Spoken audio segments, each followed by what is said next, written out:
आज ही डाउनलोड करें Skymet mobile app, पूछे मौसम का हाल अपनी पसंदीदा भाषा में और रहे बाकियों से एक कदम आगे। नमस्ते दोस्तों, आज 20 मार्च है। मेरा नाम महेश पलावत है। आप सभी का बहुत बहुत स्वागत है स्काईमेट वेदर के वेदर बुलेटिन में। आज हम डिस्कस करेंगे कि जो बारिश की गतिविधियां देखने को मिली है मध्य भारत में काफी दिनों के बाद, वो क्यों हुई है और आगे मौसम कैसा रहने वाला है। तो ये जो बारिश की गतिविधियां हैं वो साइक्लोनिक सर्कुलेशन बना हुआ है जो उड़ीसा और छत्तीसगढ़ के आसपास है। एक cyclonic circulation south west Rajasthan के ऊपर है, लेकिन इसमें बहुत ज्यादा नमी नहीं आ रही है। और एक वेस्टर्न डिस्टर्बेंस था जो अभी पाकिस्तान के आसपास था, वो जम्मू कश्मीर के आसपास पहुंच गया है। और पूर्वोत्तर राज्यों में कई दिनों से एक साइक्लोनिक सर्कुलेशन बना हुआ है। एक एंटी साइक्लोन है, यानी विपरीत चक्रवाती हवाओं का क्षेत्र जो बंगाल की खाड़ी में। तो क्या होता है कि जो विपरीत चक्रवाती हवाओं का जब क्षेत्र बन जाता है इस तरह से, अगर इसको देखें तो यहां से क्या होता है कि घड़ी की दिशा में हवा घूमती है और इस तरह से नमी लेकर के अंदर आती है। ये नमी वाली हवा यहाँ पहुंच रही है, यहाँ साइक्लोनिक सर्कुलेशन है। इसी के प्रभाव से झारखंड में, बिहार, गंगे पश्चिम बंगाल, उड़ीसा, छत्तीसगढ़ और दक्षिण पूर्वी उत्तर प्रदेश और मध्य प्रदेश में हल्की बारिश की गतिविधियां देखने को मिली है। अब ये बारिश की गतिविधियां एक दो दिनों तक और दिखाई देगी और काफी थोड़ा सा इसमें इंक्रीमेंट होगा। और हो सकता है कि एक दो स्थानों पर तेज हवाओं के साथ बिजली की गरज चमक या बिजली गिरने की संभावना भी नजर आ रही है। काफी दिनों के बाद इस तरह का वेदर यहाँ पर हो रहा है। उड़ीसा में आपको मालूम है कि 43 डिग्री तक तापमान चले गए थे। हीट वेव से सीवियर हीट वेव चल रही थी, 7 से 8 डिग्री ऊपर टेम्परेचर बने हुए थे। अब क्या है, टेम्परेचर में काफी ज्यादा गिरावट देखने को मिली है। अगर देखा जाए तो पहले टेम्परेचर ही देख लेते हैं कितने गिरे हैं। तो आप देखिए, ये जो मैंने बनाया है कि कितने कुछ मतलब स्टेशन है, 15 स्टेशन जिनमें सबसे ज्यादा है। तो आप देखो, सबसे ज्यादा अकोला में टेम्परेचर है 41.1 और बोलनगिर जो उड़ीसा में है उसमें भी 41 के आसपास है। लेकिन ये 3 डिग्री ऊपर है सामान्य से। अगर 40 डिग्री टेम्परेचर हो कम से कम, और जो सामान्य से जो एवरेज टेम्परेचर होना चाहिए उससे कम से कम 4.5 डिग्री ऊपर हो, तब जाकर के हीट वेव डिक्लेयर होती है। तो बाकी सभी इलाकों में आप देखिए, जरसगुड़ा, सोलापुर, अनंतपुर, नंदयाल, टिटलागढ़, ब्रह्मपुरी, अमरोती, बीर, वर्धा और मेडक, निजामाबाद, सुंदरगढ़ और चंद्रपुर, ये सारे 40 डिग्री के आसपास बने हुए हैं। ये सारे विदर्भ में और कुछ आपका साउथ में है और कुछ आपका ये जो क्या कहते हैं उड़ीसा वगैरह में ये जो वेदर एक्टिविटी हो रही है, मतलब ये टेम्परेचर वगैरह इस जगह पे ही सबसे ज्यादा है। अब देखते हैं कि बारिश कितनी हुई है अभी तक 1 तारीख से लेकर के। अगर देखें तो जो प्री मानसून सीजन शुरू हो जाता है, जो मार्च अप्रैल मई, ये जो 3 महीने प्री मानसून होता है, तो इसमें 1 मार्च से लेकर के 19 मार्च तक आप देखें लद्दाख में ज्यादा बारिश हुई है, यानी जो लार्ज एक्सेस रेनफॉल हुआ है। तो इसमें क्या है कि 36.8% एक्सेस रेनफॉल है, यहाँ पर इतनी ज्यादा बारिश हुई है। नॉर्मल जो बारिश है वो आपका ये JNK और हिमाचल प्रदेश में है, और एक्सेस इसमें भी है उत्तराखंड में, यहाँ पर भी 54% ज्यादा बारिश हुई है। तो ये सारे इलाकों में अच्छी बारिश हुई है। और उसी तरह से पूर्वोत्तर में असम है, अरुणाचल प्रदेश और नागालैंड, यहाँ पर भी अच्छी बारिश देखने को मिली। सिक्किम में भी ठीक बारिश हुई है। और दक्षिण भारत की बात करें तो आप तमिलनाडु और केरल में बहुत अच्छी बारिश हुई है, लक्षद्वीप में हुई है। और ये जो कर्नाटक है, यहाँ पर नॉर्मल बारिश है, यानी +-19 को नॉर्मल कहते हैं। हालांकि -13 है, लेकिन ये नॉर्मल में आती है। बाकी जो आप देखिए कि ये जो महाराष्ट्र है, तेलंगाना, छत्तीसगढ़, गुजरात, यहाँ पर बारिश ही नहीं हुई है।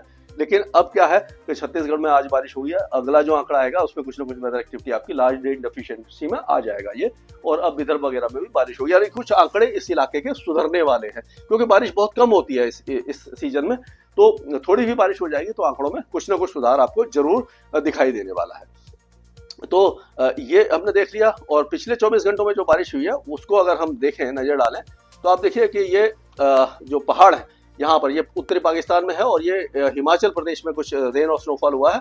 और आप देखो ये थोड़ा सा भूटान में है, ये साउथ जो सिलचर है 19 मिलीमीटर यहाँ पर हुई है दक्षिणी असम में। यहाँ पर गंगे पश्चिम बंगाल में, गया में, और ये जो आपका साउथ ईस्ट उत्तर प्रदेश है, छत्तीसगढ़ है, मध्य प्रदेश है, उड़ीसा है, यहाँ पर बहुत हल्की बारिश की गतिविधियां देखने को मिली है। और अगर दक्षिण भारत की बात करें तो ये केरल और तमिलनाडु में कुछ बारिश की गतिविधियां हुई हैं। तो इस तरह का ही वेदर अभी दिखाई दे रहा है आपको। अब अगर देखें आगे कैसा रहेगा मौसम, तो ये सैटेलाइट पिक्चर है आज 11 बजे का सुबह का 20 तारीख का। इसमें पहाड़ों पर देखिए थोड़ा बहुत बादल हैं, हल्की फुल्की बौछारें पड़ जाएगी, वेस्टर्न डिस्टर्बेंस आ गया और ये बादलों का एक स्ट्रीक दिखाई दे रही है। तो यहाँ पर जो बादल है, ये राजस्थान में जो बादल हैं बहुत ज्यादा बारिश वाले नहीं है, लेकिन आप देखो ये यहाँ पर जो उत्तर प्रदेश के पूर्वी और दक्षिण पूर्वी इलाके में है, बिहार, झारखंड और जो गंगे पश्चिम बंगाल और छत्तीसगढ़ वगैरह में, ये यहाँ पर बिजली भी चमक रही है और यहाँ पर बिजली की गरज चमक हो रही है और इस इलाके में बारिश की गतिविधियां बढ़ने वाली है। उसी तरह से दक्षिण भारत की बात करें तो ये लक्षद्वीप के आसपास है और ये अंडमान और निकोबार द्वीप समूह और बंगाल की खाड़ी में बादल बन रहे हैं। अब आज जो बारिश की गतिविधियां हमें दिखाई दे रही हैं ये 19 तारीख की है, वो 20 तारीख को। 20 तारीख में अगर देखें तो पहाड़ों पर हल्का स्नोफॉल ऊंचे पहाड़ों पर उत्तराखंड और हिमाचल में ज्यादा होगा। गिलगित बाल्टिस्तान, मुजफ्फराबाद, लद्दाख और जम्मू कश्मीर के ऊंचे पहाड़ों पर हल्की बारिश दिखाई देगी। इस तरह का वेदर यहाँ पर रहेगा। और बाकी जगह पे देखें तो आप देखिए पूर्वोत्तर राज्यों में मणिपुर, मिजोरम, त्रिपुरा में, गंगे पश्चिम बंगाल में और ये छत्तीसगढ़, उड़ीसा के उत्तरी इलाके और दक्षिणी बिहार, झारखंड, छत्तीसगढ़ और पूर्वी मध्य प्रदेश के साथ साथ विदर्भ और तेलंगाना के उत्तरी इलाकों में हल्की बारिश की गतिविधियां आपको दिखाई देने वाली है। दिल्ली एनसीआर में ये आपको पीला रंग दिखाई दे रहा है, यहाँ पर बादल छा सकते हैं, बारिश की संभावना हमें दिखाई नहीं दे रही है, ये हम मान के चल सकते हैं। और उसके बाद क्या होगा कि 21 ये देखो एंटी साइक्लोन ये बना हुआ है, इसके कारण ये हवाएं इधर से ये नमी लेकर के यहाँ पर आ रही है। एक ये ट्रफ बनी हुई है, अगर इसको देखें तो ये ट्रफ जो है वो यहाँ से लेकर इधर बन रही है और यहाँ से हवाएं इस तरह से यहाँ पर पहुंच रही है। तो इनका ये असर ये इसमें दिखाई दे रहा है। तो इसको थोड़ा सा ठीक कर लेते हैं। कभी कभी क्या होता है कि ये जो पेन है वो चलता नहीं है, तो कोशिश करते हैं अभी चलेगा। हाँ, तो ये देखिए ये ट्रफ आ रही है और ये एंटी साइक्लोन है, यहाँ से ये हवाएं इस तरह से यहाँ से ये नमी लेकर के इधर आ रही है। तो ये पूरे इलाके में बारिश की गतिविधियां इसीलिए हो रही है, यहाँ से हवा आ रही है और ये बारिश दे रही है। अब और आगे चलते हैं हम, तो 21 तारीख को देखेंगे हम कि जो झारखंड है, गंगे पश्चिम बंगाल है और ये जो आपका छत्तीसगढ़ है के दक्षिणी इलाके हैं, यहाँ पर बहुत तेज बारिश की गतिविधियां होंगी और तेज हवाएं चलेंगी। 40 से 50 किलोमीटर की रफ्तार से हवा चल सकती है। बिजली की गरज चमक, बिजली गिरने की संभावना भी आपकी झारखंड, गंगे पश्चिम बंगाल यानी नॉर्वेस्टर का जो काल वैसाखी का समय अब धीरे धीरे आ रहा है। जैसे जैसे टेम्परेचर बढ़ना शुरू होंगे, 40 से ऊपर चले जाते हैं, तब ये काल वैसाखी आना शुरू हो जाती है और ये जून के फर्स्ट हाफ तक चलती है। यहाँ पर पूर्वोत्तर राज्यों में भी बारिश की गतिविधियां बढ़ने वाली है। यहाँ से एंटी साइक्लोन की हवाएं लगातार आ रही है। ये ट्रफ यहाँ पर आ गई है, ये आपका देखो विदर्भ से लेकर के इस जगह आ रही है। विदर्भ में, तेलंगाना में बारिश की गतिविधियां होंगी और ये पहाड़ों पर बारिश कम हो जाएगी, लेकिन हिमाचल और उत्तराखंड में हल्की बारिश हो सकती है उसके बाद भी। और दक्षिण भारत में भी आप देखेंगे, तमिलनाडु वगैरह में, ये सब जो दक्षिणी बिल्कुल टिप है, यहाँ पर वेदर एक्टिविटी है। ये ट्रफ इस तरह से आ रही है। यहाँ पर अगर देखेंगे तो यहाँ से ये जो ट्रफ है, ये एक छोटा सा साइक्लोनिक सर्कुलेशन बना हुआ है और यहाँ से ये ट्रफ आ रही है, एक ट्रफ ये आ रही है। तो इसके कारण यहाँ पर ये तेलंगाना वगैरह में बारिश की गतिविधियां आपको दिखाई देंगी। अब अगर 22 तारीख की बात करें, 22 तारीख से आईपीएल भी शुरू हो रहा है। आपको पता होगा कलकत्ता में पहला मैच है, तो कलकत्ता में बारिश की संभावना दिखाई दे रही है। हालांकि हल्की बारिश होगी, बहुत ज्यादा डिस्टर्बेंस नहीं होगा, लेकिन उस पर हम अपडेट देते रहेंगे आपको लगातार। तो अब इसमें देखिए आप पूरे पश्चिम बंगाल में, पूर्वोत्तर राज्यों में बारिश होगी। बिहार के भी जो इलाके हैं, फॉरबिसगंज है, किशनगंज, अररिया, सुपौल, भागलपुर, पूर्णिया, कटिहार, खगड़िया, ये जो इलाके हैं यहाँ पर बारिश की गतिविधियां हो जाएगी। और उसी तरह से हो सकता है गया वगैरह में और उसके आसपास के इलाकों में बारिश हो जाए। और जो दक्षिण पूर्वी जो उत्तर प्रदेश है, प्रयागराज, वाराणसी, भदोही, जौनपुर, ये जो इलाके हैं, मिर्जापुर, मऊ, गाजीपुर, बलिया, यहाँ पर हल्की फुल्की बौछारें हो सकती है।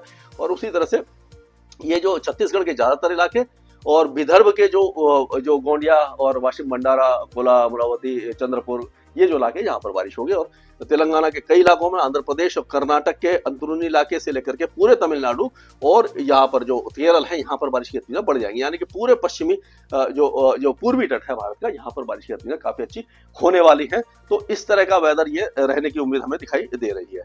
तो और आगे चलते हैं। अब अगर हम 23 तारीख की बात करें तो 23 तारीख में आप देखिए, 23 तारीख में भी जो तेलंगाना वगैरह, आंध्र प्रदेश, ये सारे इलाके दक्षिण भारत में बारिश बढ़ जाएगी और पूर्वी तट पर जारी रहेगी। लेकिन ये जो पूरा इलाका है हमारा पश्चिमी इलाका, अगर ये इसको आपने अभी इग्नोर कर दिया, इसमें ज्यादा बात नहीं करिए, तो क्या होगा कि उत्तरी जो हवाएं चल रही हैं, ये अभी ये देखिए यहाँ पर, अब देखिए उत्तरी हवाएं चल रही है यहाँ पर, तो ये पंजाब, हरियाणा, दिल्ली, यहाँ पर जो टेम्परेचर है थोड़े बहुत और गिर सकते हैं दिन के टेम्परेचर। और उसके बाद क्या होगा कि ये आज 20 तारीख है, तो 22 या 23 तारीख तक ये टेम्परेचर में ज्यादा उतार चढ़ाव नहीं होगा या हल्की फुल्की गिरावट होगी। 24 तारीख से अचानक टेम्परेचर बढ़ेंगे और 35-36 डिग्री तक का आंकड़ा छू लेंगे। गर्मी काफी ज्यादा हो जाएगी। और उसी तरह से यहाँ पर भी जो गुजरात है, महाराष्ट्र, यहाँ पर भी टेम्परेचर ये 2 दिनों के बाद काफी ज्यादा बढ़ जाएंगे। यानी कि हीट वेव तो नहीं आएगी कई जगह पर, लेकिन हाँ काफी ज्यादा गर्मी आपको झेलनी पड़ेगी इन सारे इलाकों में। लेकिन मौसम की गतिविधियां यहाँ पर दिखाई नहीं दे रही। इसके आगे जो भी अपडेट होगा लगातार आपके साथ शेयर करूंगा। स्काईमेट वेदर में अभी के लिए इतना ही। मौसम से जुड़ी सटीक जानकारी और खबरों के लिए हमारे YouTube चैनल को सब्सक्राइब करें और बेल आइकन दबाकर हर खबर पर रखें नजर।